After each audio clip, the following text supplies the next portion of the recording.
Welcome back, Capricorn. This is your reading for April 28th to May 4th, 2025. I've already pre-shuffled. We just saw me cut the deck. We do a past, present, and future spread with clarifiers. And if we need cards beyond the 13 that we look at, my friends, we will pull an oracle deck or an oracle card from the deck. That being said, we're starting out in the past with the Page of Wands. Present has the Fool and the Two of Pentacles in the future. So how exciting is that? New beginnings, new situations, new opportunities. Capricorn, this feels so much better. I don't know than some of the readings I've already done. So good for you. Comparison's the thief of joy. So forgive me if you're a cross watcher. So we're looking at the past position. Now, something to consider is that these are energies that are coming forward, as far as I'm concerned, to help you navigate the current situation. So things that you've been through, lessons that you've learned, people that have shown up in your life, what have you, whatever that this echo is from the past showing up, excuse me, pardon me, showing up from the past to help you in your present situation. So in this past situation, in the past column row here, we have the Page of Wands, King of Swords, the Lovers, and the King of Cups. So these two kings, to me, the King of Swords is all about the intellect and the head. The heart is the King of Cups. So you've got, we're working with both, Capricorn, which is great, because we don't want to just work with our heart. We don't want to just work with our head and be disconnected from our feelings, right? So it's important to understand that there's a balance here, which shows up then as the Lovers in between the cards here, which just feels really, really great. And I could see the coloring on the card is not covering up much of anything. I'll take care of that. Note to self. That there's a balance here, and that's what I'm feeling with the Lovers. Now, yes, the Lovers could be somebody coming in. It could be you and your higher self. It could be you and a partner of sorts. It could be a choice point, but honestly, in this row, I'm feeling the compassion and the connection between the heart and the head. The king of the intellect, the king of the emotions, sitting here in balance and harmony. This Page of Wands just dictates a new beginning for you. And there's good luck with this Page of Wands.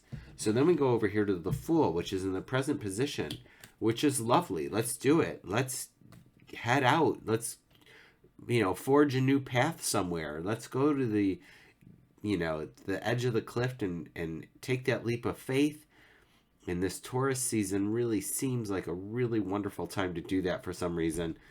As I sit here, I'm a Taurus, and I'm like, yep, I'm taking the leaps. So something to consider as you move forward. We've got the Knight of Cups moving forward with this Fool. The Knight of Cups, for me, is steady as you go. It has everything it needs. Excuse me. And the cup is full, but he's not going to spill it. He's just, you know what? He's not in a rush, not in a hurry, as you ought not to be when taking a new journey. We're not going to sprint into it. I think that's the whole balance aspect and what we're bringing to this present situation here, Capricorn. You have the Strength card, which A, could represent a Leo, but B, more importantly, I think it's reminding you of all the hard work you've put in to get to this new journey. This takes commitment. It takes practice. It takes, diligence, sacrifice even, to get this Strength card to be an energy that you can draw from. And this row ends up with the Three of Cups, which is just the abundance. You have the camaraderie, the friendship, the support system in place. The cornucopia is spilling out, like there's goodness all around you here, saying, yes, do it, take this leap, do this, you can do it. So as you take this leap, what comes up in the future? Two of Pentacles, Nine of Wands, 10 of Pentacles, and the Page of Swords. So every time we make a choice, other new choices evolve out of that. And I've been saying this, these readings are like dropping a pebble in the middle here, and the pebble being the present situation, and then these rippling out. What's rippling in, what's rippling out. And in the future, ripple out here is this Two of Pentacles, which is going to just be a choice point. Your Nine of Wands, which is remember all the things that you've learned along the way. You have all of this knowledge and wisdom with you. Remember the certifications, the graduations, the promotions.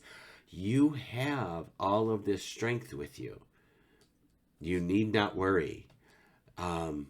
This character is a little tattered and torn, but you know, honestly, we're leaning in on the Ten of Pentacles, which is abundance and prosperity. You need not be tattered and torn ever again. And by ever again, usually until the next time. We do have our Page of Swords here. And the thing about the Page of Swords is that it can be a little stormy. And I say that because it reacts sometimes before it thinks. So I would just, that's a cautionary tale right here of just making sure that you're surrounding yourselves with good people this week and as you move forward in this process. Because this is a card, the sword, Page of Swords is one of watching your back. And it's always a good thing, but I don't think it's anything to necessarily focus on per se, because you are in this middle row and in this moment right now. And just the fact that the Strength card is here, I feel like trumps all of that. Let's see what's on the bottom. We do have the Four of Pentacles. Now, some readers might look at that like loosen up a little bit. I do not look at it like that. I look at it as if you have a new idea or a new venture, which you are doing, you are going to rein it in. You're going to watch your pocketbook. You're going to keep your ideas close to your vest. If you do share them with anybody in this trio of people here, sparingly, right? We're not going to let the cat out of the bag lest somebody, rains on your parade. The three people in this Three of Cups card that you might share your idea with are people that are going to hold space for you around that. They're going to tell it to you like it is, not sugarcoat anything, really give you the nuts and bolts about what's to come if you do X, Y, and Z. It's important to have those people around you and not just yes men, because anybody could just say yes and then watch you fall and then walk away and not care. We want people who actually are invested in you as a human being and not in the project that you're doing. Does that make sense? Capricorn, I'm excited for you. I think it's going to be a great week. I'm interested to know what it is that you're doing. So I'm just curious, if you want to leave a note and a comment, it'd be great. If you haven't subscribed yet and you made it this far, consider doing so. And by the way, I appreciate each and every one of you getting me to over 500 subs. It's super, super swell. I'm just tickled pink about it. And that's it. I will be back next week. So have a good one. Until then, take care.